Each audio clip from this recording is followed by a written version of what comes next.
nice day. Today, gindulong ko na gali ang akon nga ginabantayan sa ilang eskwelahan.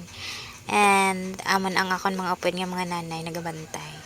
After that, ari kapungko-pungko lang ko na kay ang iban nga mga parents is nagpractice para sa ilang saot para sa family fun din next week. So, amo na siya guys nga ginapreparahan sa mga parents kay iti once in a lifetime malang na mga ma-experience sa amon mga estudyante.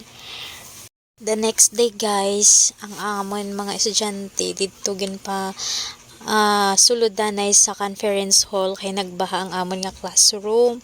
Tapos ako yan, nagpungko lang ko dadanay kay nagulat ko sa iban nga mga estudyante para mahambalan ko sila nga diradanay sila sa conference hall kay tungod ang amon nga classroom nasudlan ka tubig na nagabaha. So hindi gid pwede dito ang mga estudyante.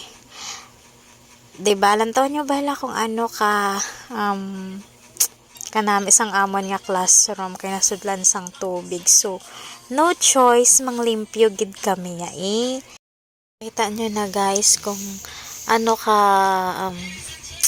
komplikado ang amon nga classroom kay nasudlan gani kabaha.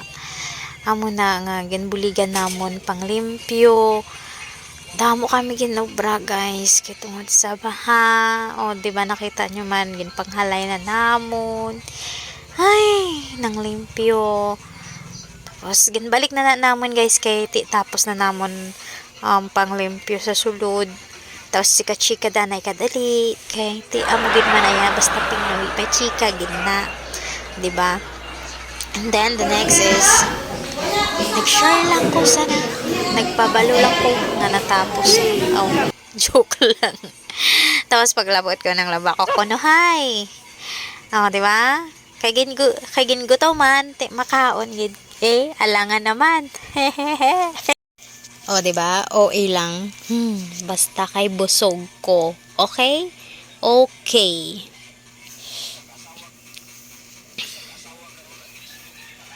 Diba? Thank you for watching. Bye-bye.